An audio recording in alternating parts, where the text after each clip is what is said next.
శ్రీ సద్గురుభ్యో నమః. బ్రహ్మపథం, భగవద్గీత, ఆధ్యాత్మిక క్షేత్రం, మన మోక్షధామం తిరుపతి. దివ్యాత్మస్వరూపులందరికీ శ్రీకృష్ణ జన్మాష్టమి శుభాకాంక్షలు.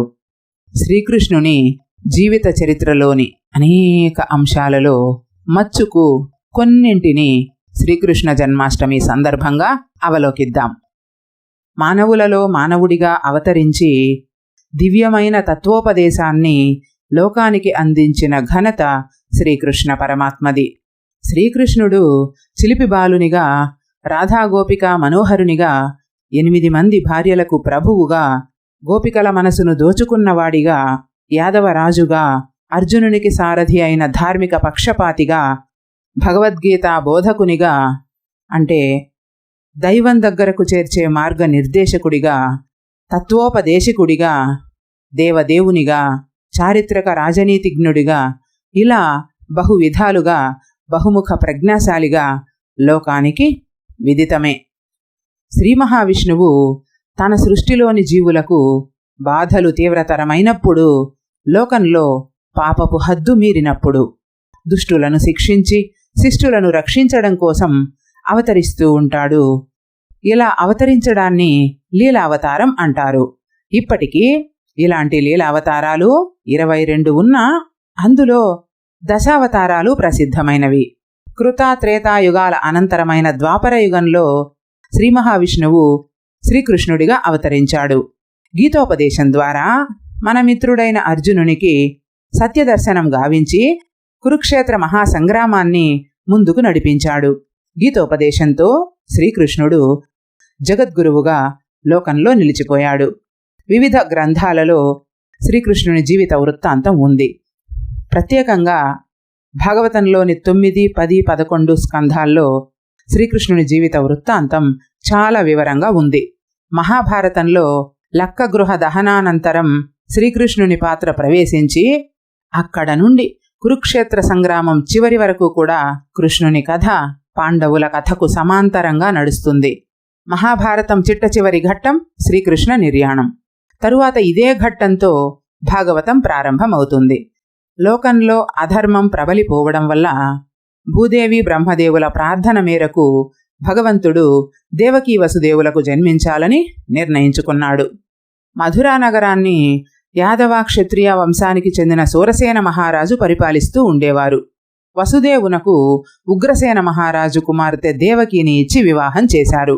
తన చెల్లెలంటే ఎంతో ప్రేమగల కంసుడు ఆమెను అత్తవారింటికి రథం మీద సాగనంపుతుంటే దేవకీ గర్భంలో పుట్టిన 8వ కుమారుడు కంసుణ్ణి సంహరిస్తాడని అశరీరవాణి చెబుతుంది.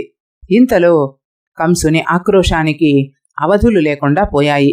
వెంటనే కంసుడు దేవకిని, వసుదేవుణ్ణి, అడ్డు వచ్చినటువంటి తన తండ్రిని కూడా, ఉగ్రసేన మహారాజుని కూడా చెరసాలలో బంధిస్తాడు. దేవకీదేవి 7వసారి గర్భం ధరించినప్పుడు శ్రీ మహావిష్ణువు తన యోగమాయతో ఆమె గర్భాన్ని నందనవనంలోని నందుడి భార్య రోహిణీ గర్భంలో ప్రవేశపెడతాడు. ఈ గర్భం వల్ల రోహిణికి బలరాముడు జన్మిస్తాడు. కొన్ని రోజులకు దేవకి 8వసారి గర్భం ధరిస్తుంది. శ్రీ మహావిష్ణువు దేవకీ గర్భంలో ఉన్న విషయాన్ని గ్రహించిన సమస్త దేవతాలోకపు సమూహమంతా, యక్ష గంధర్వ కిన్నెర కింపురుషులంతా కూడా దేవకీ గర్భంలోని శ్రీ మహావిష్ణువును స్తుతిస్తూ ఉంటారు. దేవకీ గర్భం నుండి శ్రావణ శుద్ధ అష్టమి తిథి నాడు శ్రీ మహావిష్ణువు శ్రీకృష్ణుడిగా రోహిణీ నక్షత్రంలో జన్మిస్తాడు. ఇది జన్మ కాదు, అవతారం. వెంటనే వసుదేవుడు కృష్ణుణ్ణి పొత్తిళ్లలో పెట్టుకుని చెరసాల బయట ఉన్న కాపలాదారుల్ని తప్పించుకొని యమునా నది వైపు బయలుదేరుతాడు. ఆ సమయంలో యమునా నది 2గా చీలిపోతుంది. నందనవనంలో తన స్నేహితుడైన నందుని ఇంటికి వెళ్లి యశోద పక్కన ఉన్న శిశువు ప్రదేశంలో శ్రీకృష్ణుణ్ణి విడిచి ఆ శిశువును తీసుకుని తిరిగి అదే రాత్రి చెరసాలకు చేరుకుంటాడు. అప్పటి వరకు ఏడవని శిశువు చెరసాలకు చేరిన వెంటనే ఏడుస్తుంది. శిశువు ఏడుపు విన్న కంసుడు అప్పుడే ప్రసవించిన శిశువుగా భావించి ఆ శిశువును తీసుకొని చంపడానికి పైకి విసరగా ఆ శిశువు శంఖ చక్ర గదా హస్తాలతో ఆకాశంలోకి ఎగిరిపోతాడు. తాను యోగమాయనని, కంసుణ్ణి చంపేవాడు వేరే చోట పెరుగుతున్నాడని చెప్పి ఆ శిశువు మాయమైపోతుంది. దేవకీ వసుదేవులకు అష్టమ సంతానంగా కంసుని చెరలో జన్మించిన శ్రీకృష్ణుడు రేపల్లెలోని యశోదాదేవి ఒడిలో అక్కడే పెరిగాడు. ఇలా శ్రీకృష్ణుని బాల్యదశ అంతా రేపల్లెలోనే గడిచింది. వసుదేవుడు చేసిన మార్పు యశోదకు తెలియదు. ఆ శిశువు ఆమె కుమారుడే అనుకుని పెంచుకుంటుంది. ఈ బాలుణ్ణి చూసి రావడానికి వసుదేవుడు గర్గుడు అనే తన పురోహితుణ్ణి పంపుతాడు. ఆ పురోహితుడు నందుని ఇంటికి చేరుకుని ఆ బాలుణ్ణి చూసి ఆ శిశువు కృష్ణవర్ణంలో ఉన్నందున ఇతని పేరు కృష్ణుడని సంప్రదాయబద్ధంగా పేరును ప్రకటించి తిరుగు ప్రయాణమయ్యాడు. తనను చంపువాడు రేపల్లెలో పెరుగుతున్నాడని విన్న కంసుడు భయపడి అతనిని సంహరించడానికి అనేక విధాలుగా ప్రయత్నిస్తూ ఉంటాడు. దేవకీ కుమారుణ్ణి గుర్తించని తన అసమర్థతతో అందరి శిశువులను సంహరింపజేస్తాడు. తృణావర్తుడను రాక్షసుడు సుడిగాలి రూపంలో వచ్చి శ్రీకృష్ణుణ్ణి ఎగురవేసుకుని పైకి వెళ్ళిపోతాడు. అలా పైకి వెళ్ళగా కృష్ణుడి భారాన్ని మోయలేక ఆ రాక్షసుడు పట్టుతప్పి కింద పడిపోతాడు. ఆ తరువాత గాలిలో నుంచి ఎగురుకుంటూ వచ్చిన ఆ చిన్న శిశువు వృత్తాసురుణ్ణి సంహరిస్తాడు. పూతన అనే రాక్షస స్త్రీ అందమైన రూపంలో ఒంటరిగా వచ్చి చాలా ప్రేమగా ఉన్నట్లు నటించి శిశువులందరికీ విషపు పాలు తాపి అందరి శిశువులను చంపుతూ వస్తుంది. ఆ క్రమంలో యశోద ఇంటికి కూడా వచ్చి ఉయ్యాలలో ఉన్న బాలుని చూసి నిజంగానే ఆ శిశువుపై ప్రేమ ఉన్నట్లు నటించి మాతృవాత్సల్యంతో పాలు బాగా చేపు వచ్చిన దానివలే కృష్ణుడికి పాలివ్వసాగింది. యథార్థాన్ని గ్రహించిన కృష్ణుడు రాక్షస స్త్రీలోని శక్తిని పూర్తిగా పీల్చివేసి విగత ప్రాణిగా చేస్తాడు. అప్పుడామె స్వస్వరూపమైన రాక్షస స్వరూపాన్ని దాల్చి కింద పడిపోతుంది. అయినా కంసుడు ఈ బాలుణ్ణి చంపే ప్రయత్నాన్ని మానలేదు. మాయారూపంలోని రాక్షసుల్ని పంపుతూనే ఉన్నాడు. ధేనుకాసురుడు, బకాసురుడు, కేశివ్యోములు మొదలైన వారు కృష్ణుణ్ణి అంతమొందింపదలచి వారే హతులయ్యారు. బాల్యంలోనే క్రూరత్వాన్ని, రాక్షసత్వాన్ని, అజ్ఞానపు అంధకారాన్ని అంతమొందించే మహాత్మ్యం మనకు స్పష్టంగా శ్రీకృష్ణునిలో దర్శితం. ఇదే ధర్మ సంస్థాపన, దుష్ట శిక్షణ, శిష్టరక్షణ. బాల్యంలో చిన్ని కృష్ణుడు బాగా అల్లరి చేసేవాడు. పాలు, వెన్న దొంగిలించి భక్షించినా అందరూ ప్రేమతోనే చూసేవారు. నలుగురు 4 మాటలు యశోదమ్మ దగ్గర చిన్ని కృష్ణుడి అల్లర్ల గురించి చెప్పినప్పుడు ఆమె తన బిడ్డను రోటికి కట్టివేస్తుంది. అప్పుడు ఆ చిన్ని కృష్ణుడు రోటిని లాక్కొని రోటితో పాటుగా నడుచుకుంటూ వెళ్ళిపోతాడు. అలా వెళ్తున్న సందర్భంలో ఆ రోలు 2 మద్ది చెట్ల మధ్యలో ఇరుక్కుంటుంది. ఆ సందర్భంలో ఆ చెట్లు కూలిపోతాయి. నలకూర, మణిగ్రీవులు ఇద్దరూ గంధర్వులు ఆ మద్ది చెట్ల రూపాన్ని విడిచి శాప విముక్తులై శ్రీకృష్ణునికి నమస్కరించి వెళ్ళిపోతారు. మన్ను తిన్నాడని అడిగిన తన తల్లికి తన నోటిలో 14 భువనాలను దర్శింపజేస్తాడు. కృష్ణుడు అంతటి మహాత్మ్యం కలిగినవాడైనా తనతోటి గోప బాలకులతో కలిసిమెలిసి మసులుకునేవాడు. యమునా నదీ తీరంలో పశువులను కాస్తుండగా రాక్షసుడొకడు లేగదూడ రూపంలో వచ్చి ఆ దూడలన్నింటినీ చంపుతుంటాడు. ఆ విషయాన్ని గ్రహించిన చిన్ని బాలకుడు రాక్షసుణ్ణి వధిస్తాడు. ఆ తరువాత ఆవులన్నింటినీ మేతమేసిన తరువాత సాయంత్రం తిరిగి ఇంటికి తోలుకొని వస్తుండగా కాళిందిలోని నీటిని ఆ ఆవులన్నీ దాహం వేసి తాగుతాయి. ఆ నీరు అందున్న కాళీయ విషంతో కలిసిపోవడం వల్ల ఆవులన్నీ అక్కడికక్కడికే మృతి చెందాయి. శ్రీకృష్ణుడు వాటన్నింటినీ తనదైన దైవశక్తితో బతికిస్తాడు.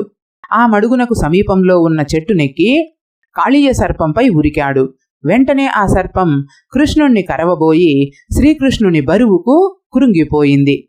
నాగకన్యలందరూ వచ్చి పతిభిక్ష పెట్టమని వేడుకుంటే కృష్ణుడు ఆ కాళీయుని చంపక విడిచిపెట్టేస్తాడు. ఒకసారి వనంలో గోవులను మేపుతుంటే గోపకులను, గోవులను కూడా బ్రహ్మ మాయాగుహలో దాచేస్తాడు. కృష్ణుడెంత వెతికినా అవి కనిపించవు.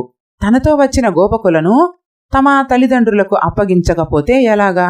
వారికి ఏమని చెప్పాలి అని ఆలోచించినటువంటి శ్రీకృష్ణ పరమాత్మ వారందరి రూపాన్ని తానే దాలుస్తాడు. ప్రతిరోజు గోవులుగా గోపాలకులుగా వారి వారి ఇండ్లకు వెళ్ళి అన్ని రూపాల్లో తానే ఉండేవారు. ఇలా 1 సంవత్సరం రోజులు గడిచాయి. బ్రహ్మ ఆశ్చర్యానికి గురి అయి వారందరినీ తీసుకుని వచ్చి కృష్ణునికి అప్పగించి అతన్ని స్తుతించి శరణు వేడుకొని వెళ్ళిపోతాడు. ఒకసారి వనంలో హఠాత్తుగా కార్చిచ్చు సంభవిస్తుంది. గోపకులందరూ భీతి చెంది కృష్ణుని చేరి రక్షింపమని వేడుకుంటారు.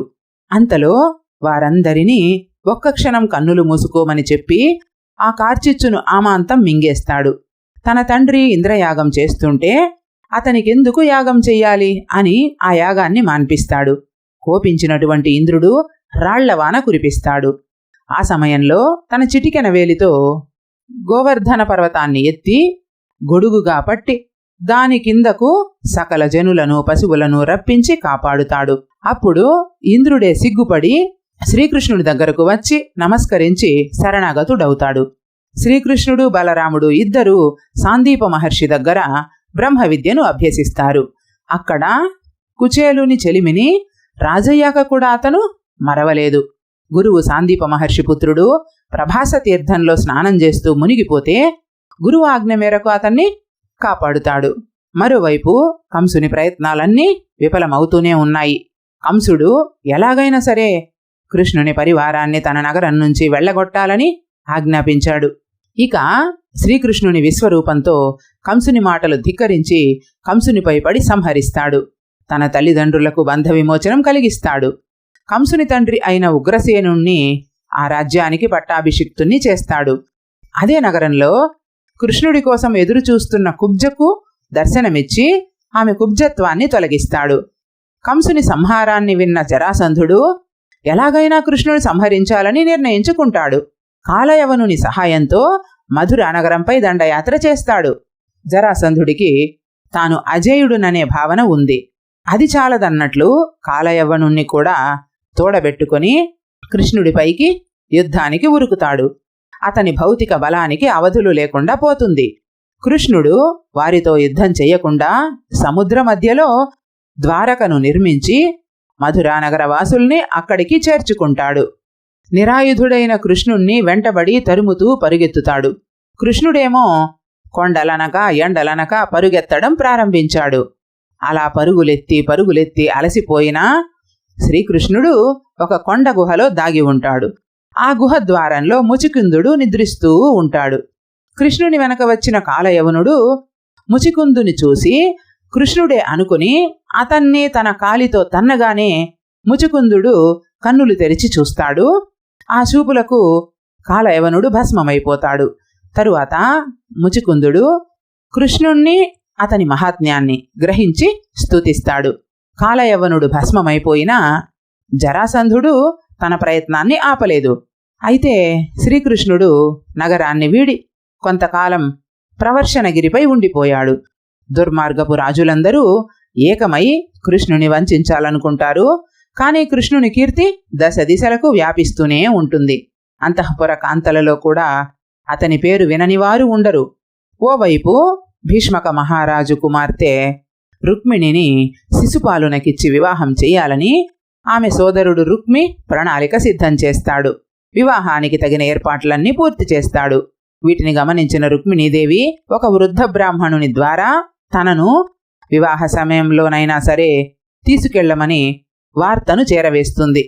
కంసుడు, జరాసంధుడు, శిశుపాలుడు మొదలైన దుష్టులకు స్నేహితుడు రుక్మి. ఆ వార్తను అందుకున్న కృష్ణుడు అక్కడికి చేరుకుని అందరి సమక్షంలో రుక్మిణిని తన రథంపై తీసుకుని వెళ్ళిపోతాడు.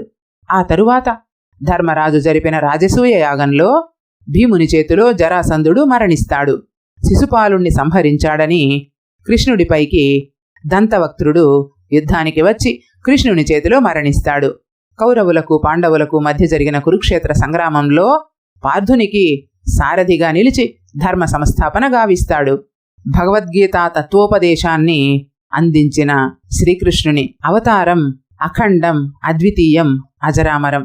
ఇంతటి మహత్తరమైన మహాత్మ్యం గల శ్రీకృష్ణ పరమాత్మ లోకానికి చేసినటువంటి తత్వోపదేశిక శ్రీమద్భగవద్గీత. ఇంతటి మహత్తరమైనటువంటి భగవద్గీతను అందుకున్న వారి జన్మం పుణ్యం, ఆచరించిన వారి జన్మం ధన్యం. మహాభారతం, భాగవతం, రామాయణం లాంటి మహత్తరమైనటువంటి మహోన్నతమైనటువంటి గ్రంథాలన్నీ కూడా కల్పిత కథ అని చాలామంది భావిస్తూ ఉంటారు. అయితే ఇవన్నీ కూడా ఖచ్చితంగా కల్పిత కథ కాదు. నిజంగా జరిగినటువంటి వాస్తవిక చరిత్ర అనడానికి అనేక ఆధారాలున్నాయి. ఉత్తరప్రదేశ్లోని మీర్జాపూర్లో క్రీస్తుపూర్వం 800 సంవత్సరాల నాటి ఒక చిత్రపటం ఉంది. అది సుదర్శన చక్రం ధరించిన రథసారథి శ్రీకృష్ణుడి చిత్రంగా నిర్ధారణ అయ్యింది. శ్రీకృష్ణుని గురించిన ప్రస్తావన ఉన్న మొట్టమొదటి గ్రంథం ఛాందోగ్యోపనిషత్తు. ఇందులో శ్రీకృష్ణుడు దేవకీ సుతుడని, అంగీరస మహర్షి శిష్యుడని ఉంది. ఆత్మబోధ అనే గ్రంథంలో శ్రీ మహావిష్ణువైన శ్రీమన్నారాయణుని అవతారమే శ్రీకృష్ణుడు అని చెప్పారు. తైత్తరీయ అరణ్యకంలో వాసుదేవుని ప్రస్తావన ఉంది. క్రీస్తుపూర్వము 4వ శతాబ్దికి చెందిన వ్యాకరణకర్త పాణిని తన అష్టాధ్యాయి అనే గ్రంథంలో వాసుదేవకుడంటే వాసుదేవుని భక్తుడు అని, వాసుదేవుని శిష్యుడు అర్జునుడు అని మొదలైన అంశాలు అందులో ఉన్నాయి.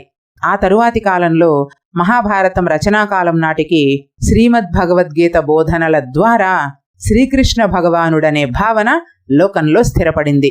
4వ శతాబ్దంలోని చంద్రగుప్తుని ఆస్థానాన్ని దర్శించిన మెగస్తనీస్ శ్రీకృష్ణుణ్ణి మధురలోని సూరసేనుడు హెరాకిల్స్ అనే పేరుతో పూజించాడని తన గ్రంథంలో పేర్కొన్నారు. వీటన్నింటినీ మించి క్రీస్తుపూర్వం 180-165 సంవత్సరాల కాలంలో గ్రీకో బాక్ట్రియన్ అనేటటువంటి పాలకుడు లేదా రాజు అగాధకిల్స్ కృష్ణ బలరాములున్న నాణేలను ముద్రించాడు. శ్రీకృష్ణ బలరాముల సేవను మహాత్మ్యాన్ని గుర్తించిన దర్శించిన శాతవాహనులు 2వ శతాబ్దంలోనే నారాయణవటం అనే పేరుతో ఒక పూజా శిలా ప్రాకారాన్ని అంటే ఆలయాన్ని నిర్మించి వారి విగ్రహాల్ని ప్రతిష్ఠించి ఉన్నారు. క్రీస్తుపూర్వం 1వ శతాబ్దంలో గ్రీసుకు చెందినటువంటి హెలిడోరస్ అనేటటువంటి అతను గ్రీక్ దేశంలోని బిల్సా సమీపంలో బేసన్ నగర్ వద్ద ఒక గరుడ స్తంభంపై ఒక శాసనాన్ని వేయించాడు. ఆ శాసనంలో దేవదేవుడైన వాసుదేవుని కొరకు ఈ గరుడ స్తంభాన్ని వేయించిన భాగవత ప్రభు భక్తుడు హెలియోడోరస్ అని ఉంది. అందులో 3 ధర్మాలను మనిషి విధిగా ఆచరించాలని కూడా ఉంది. 1 ఆత్మ సంయమనం, 2 జ్ఞానదాన గుణం, 3 జ్ఞానార్జనకై శ్రమ. శాలివాహన శకం పూర్వము 150 కాలానికి చెందిన వ్యాకరణకర్త పతంజలి మహర్షి తన రచనలలో కృష్ణుడు, సంకర్షణుడు, జనార్దనుడు, బలరాముడు, కేశవుడు మొదలైన దేవతల పేర్లను ప్రస్తావించారు. 1వ శతాబ్దంలోని శాసనం మధురానగరం సమీపంలో మోరా దగ్గర లభించింది. వృష్ణి వంశానికి చెందిన 5 వీరులు పూజించదగినవారు అని ఉంది ఆ శాసనంలో. బలరాముడు, కృష్ణుడు, ప్రద్యుమ్నుడు, అనిరుద్ధుడు, సాంబుడు అనే పేర్లను అందులో పేర్కొని ఉన్నారు. మహాభారతం, భాగవతం, రామాయణం, వేదాలు, ఉపనిషత్తులు మొదలైనవన్నీ కూడా కల్పిత కావ్యాలని, వాస్తవాలు కాదని వాదించేవారికి ఈ ఆధారాలే అక్షర లక్షల సాక్ష్యాలు. కృష్ణం వందే జగద్గురుం. సర్వం శ్రీ సద్గురార్పణం.